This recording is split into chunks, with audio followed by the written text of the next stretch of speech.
Kiefer Sherwood is an absolute beast, proving so tenfold last night with a career game leading the Canucks to victory, sparking a blazing hot debate to discuss.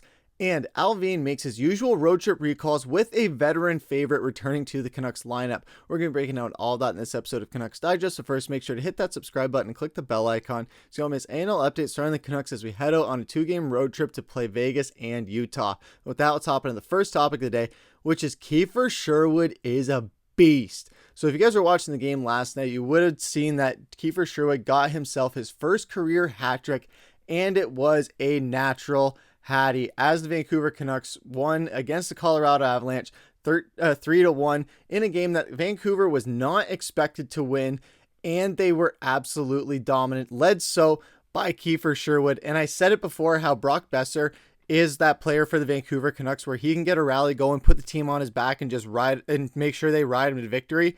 That's what they did with Kiefer Sherwood last night, and that is exactly what he did. Jeff Patterson tweeting after his first goal, saying Kiefer Sherwood, now up to 9 goals on the season, shares the Canucks lead with Elias Pettersson with 6 at home, hasn't gone more than 5 games without a goal, which is remarkable consistency for a depth scorer. And as far as some other takeaways from the game, Canucks Army had a great article published about their takeaways. I agreed with a lot of them. One of them being that first one there, uninspiring performance from Danton Heinen tonight. That's something that we're going to touch on a little bit later on in this video in the comments, so stay tuned for that. And JT Miller, Elias Pettersson came to play tonight. That was awesome. Pulling the goalie down 3-0 kind of feels like the hockey equivalent of bunting to break up a perfect game for or no hitter. Max Sasson isn't going to be on Elias Pettersson's wing for too long, but liked what we saw from him tonight. His hustle, offensive IQ, playmaking ability, intriguing player for sure. There was a lot of other ones there, but the big one down at the bottom there, Kiefer Sherwood tied his career high goal total of 10 and did it in 30 games, and then recorded his career high goal total of 11 and did it in just 30 games. And at the bottom there, the biggest thing of all, Kiefer Sherwood might just be the greatest free agent signing of all time. And during the game, someone did tweet out saying, is Kiefer Sherwood the greatest free agent signing in NHL history? Discuss. And I'll open the floor right away. I'm not sure if it's in NHL history, but I've been saying all season, he has been the greatest NHL free agent signing, bar none. He has been absolutely exceptional. And like I said in the last video, how Vancouver was trying to pull a career year out of Vinny Desharnais like they did with Connor Garland last year, and like he's doing again this year, like they did with JT Miller last year, Quinn Hughes last year, so many other players. They have done that with Kiefer Sherwood. He has already broken his career high goal total for a season, and doing so in just 30 games. 11 goals, 6 assists, totaling 17 points, 61 shots, 13 giveaways, unfortunately, but that is pretty low as well. 9 takeaways, a +8 rating, and all doing that with only a 14-minute and 26-second time on ice. And he is just raging, blazing through the goals. And one thing else that he is doing that is blazing and is one of the reasons why they brought him in here is when you look at the top 5 in NHL for hits, it is not even close. Kiefer Sherwood is running away with it. He has been an absolute wrecking ball this season. A lot of people are calling him Kiefer the Bull.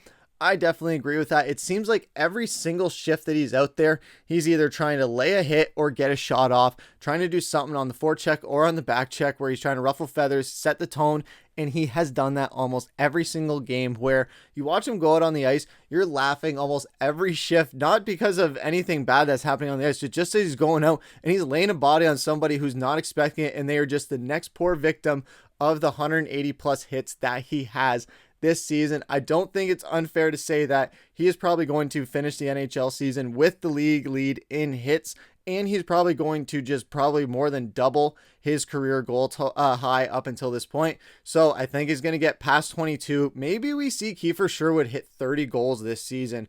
I don't know. In 30 games, he's already hit 11, so maybe he hits an even bigger hot streak. We know that now he is capable of multi-goal games. It's not just like he's getting these one goals in games here and there. He's going no more than 5 games without scoring a goal, and now he has proven that not only can he score multiple goals in a game, he can score hat tricks, and he can be what the Canucks just use as the key to victory and say, hey, hop on my back, all take us to the finish line and record a near shutout. And Thatcher Demko as well, a big part of that as well. Him getting the near shutout, it was awesome. And that was something where Vancouver, they have been very inconsistent this season, but they went out last night and just absolutely dominated the Colorado Avalanche. They shut down Nathan MacKinnon. They shut down Cale Makar. And that was something where people were worried that that might have been a problem for Vancouver. They went out, neutralized it completely. Kiefer Sherwood was being physical and he was scoring goals. So he was doing everything that Vancouver brought him here to do, and then some. And now it's just a matter of making sure it's consistent. Go out, win these 2 road games against Vegas and Utah, and make sure you can ride this momentum through. But what did you guys think overall on the game as a whole? And do you guys think that Kiefer Sherwood is not only the greatest free agent signing in the NHL this season, but in NHL history? Love to hear what you guys have to say down in the comments. That's going to take us into our second topic of the day, which is road trip recalls. So as per usual, Patrik Allvin was doing his reassignments and his recalls ahead of a few road games. Those being Mark Freeman and Artur Shilovs being assigned to Abbotsford, and Linus Karlsson and Phil DiGiuseppe being recalled from Abbotsford. And starting off with Phil DiGiuseppe, he was around last year. People really liked him. He had a really nice playoff goal and a really nice stretch at the end of the season. But as far as this season, he has appeared in just 4 games with the Abbotsford Canucks after suffering an injury earlier in the year.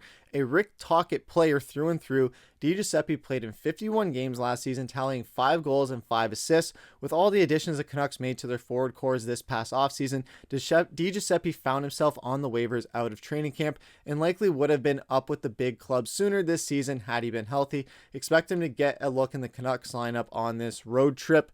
And going on DiGiuseppe, just first off, I think it's great that he's getting finally on this Vancouver Canucks roster for this season. I think it was only a matter of time before we saw him pop up on this NHL roster. It was just a matter of health and making sure that they just had the space for him. And now they're in a spot where when we're making these AHL call-ups, it's not just a young guy that's coming up. Now we have a veteran AHL guy coming up who has had multiple games, played 50 games for the Canucks last season. So it's not like he's some AHL schmuck that's coming up and just trying to make a name for himself. I'm not saying that Abbotsford has any of those. I'm not saying that whatsoever. I'm just saying that Phil DiGiuseppe brings a lot more experience than any other of the Abbotsford players really as a whole. So I think he's going to be someone that they try to utilize a lot more throughout the season now that he is back at full health.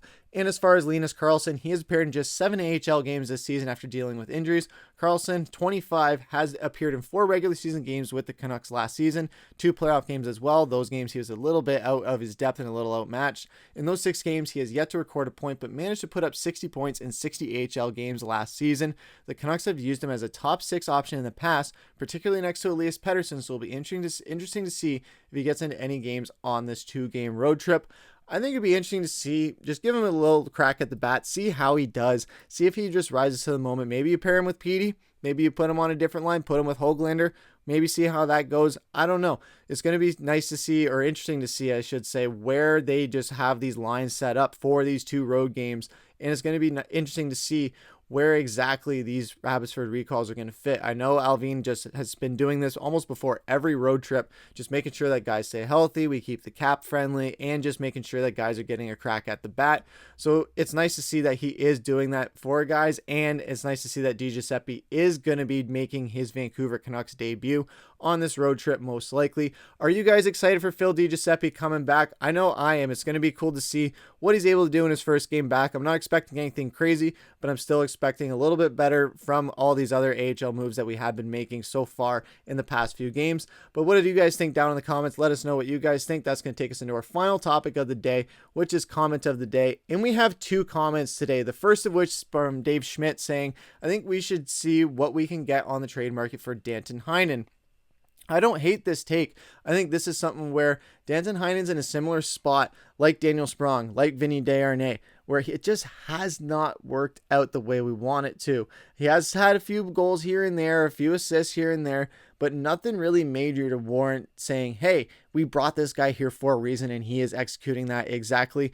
Unlike Kiefer Sherwood, unlike Jake DeBrusk, unlike Kevin Lankinen, and some other ones that we brought in, he has been one of those unfortunate casualties. So I do think that he is a very interesting and very appealing trade candidate instead of someone like Petey. I think with him and Höglander, I think you bundle those guys up.